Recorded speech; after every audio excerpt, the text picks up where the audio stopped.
We now turn our attention to boxing and the upcoming rematch taking place at the Copper Box on the 4th of December 2021. Lyndon versus Anthony Yarde. Lyndon record 19 wins, 0 losses, 0 draws. Anthony Yarde's record 21 wins, 2 losses, 0 draws. It's a big fight for both. Anthony Yarde will be looking to get back on course. This was the first fight he was expected to win, having been to Russia, fought Sergei Kovalev, and given him all he could handle. Nearly pulling off the victory, but eventually succumbing to Kovalev's experience and power. But he picked up a lot of credit from that performance, and it was thought he was going to fight Lyndon. It'd be a good fight, but Yarde would win. But that's not what happened. Lyndon dictated the pace, used his jab, showed composure, showed great ring generalship, great ring IQ, and ultimately got the win. Anthony Yarde was left frustrated. It's thought that Anthony Yarde was a bit slow on the uptake. Took a little bit too long to get going. In this fight, he'll be pushing the tempo early on. He'll be trying to get his hooks and combinations away, use his power. He's a very good boxer, Yarde, but it's thought that Arthur is more of a boxer, Yarde more of a puncher out of the two. Yarde is obviously a very good boxer. You don't go to Russia and give Kovalev all he can handle in his own backyard if you can't box. Good use of feints, good use of changing levels, good hand speed. He's got lots of ability, Yarde, but it's thought that Arthur, disciplined style, good amateur background. It's thought that if Arthur wins, it's likely to be a points win. If Yarde wins, it's likely to be Yarde by stoppage. And I'd agree with that. Looking at the betting, there's not much value on the outright market. The odds are similar for both. It's coin toss stuff. You've got Arthur around 5 to 6. You've got Anthony Yarde around 5 to 6, so just under evens. And you've got the draw 20 to 1. Looking at the outright market, I don't see much of an angle there.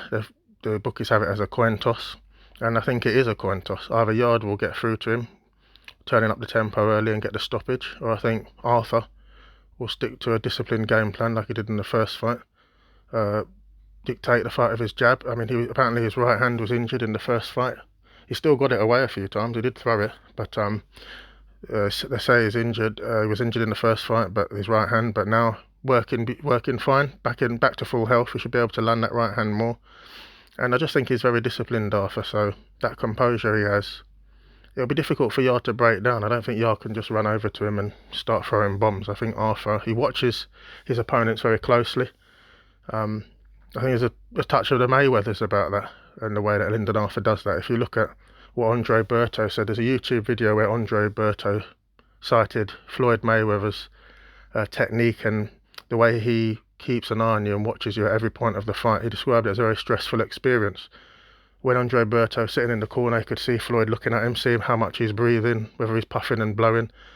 He saw Floyd looking at the clock with a few seconds left in the round, trying to work out how long was left in the round so he could get off some flashy shots and make sure he won the round, at the end of the round. I think Lyndon got a bit about him. He's very vigilant. He's always looking at his opponent. He's always making adjustments. He's always controlling the distance. He's always landing that jab. And so he's a very hard guy to break down. So that stamina, that concentration, discipline, that structured fighting approach, that way he dictates the fight, it's going to be difficult for Anthony Yarde to break down. But then again, Yarde has got all these offensive skills. We know how slick he is. We know he's flashy at times. He really does have some good shots on him, good hand speed and power. So for me, it's a coin toss. On the outright market, we're at 5 to 6 for either fight. I don't see any value. I do see a little bit of value in the draw. A small stake on the draw won't be wasted for a couple of reasons. The first reason is it could be a draw. It's a close fight anyway. Contrasting styles. It's going to be close. Could be a draw anyway. The other side of it is there was a feeling, it appeared from Lyndon at the press conference, that Frank Warren was, maybe siding with Yarde a little bit. There was a lot of disagreements about where the fight was going to take place. Lyndon wanted it in Manchester. Frank Warren said the main arena in Manchester wasn't available, so it couldn't be held there. It's difficult to book venues with COVID. They offered Lyndon team Birmingham. They weren't interested in that. So they set it up in the Copper Box, which is, Anthony Yarde's backyard. So the support from the fans will be from Anthony Yarde fighting at home. Lyndon feels a little bit aggrieved about that, but Frank Warren's given his reasons. They seem like reasonable reasons. But you just get the feeling Arthur feels, he won the first fight. And there's a feeling around that, Anthony Yarde is one of the cash cows for Queensberry for Frank Warren. and he's just siding with him a little bit, hoping they gets the win so he can keep, get the cash cow back on track. Anthony Yarde's one of his ticket sellers. So I think if Lyndon Arthur wins it, and I do believe if he wins it, it's likely to be points. They could give it as a draw.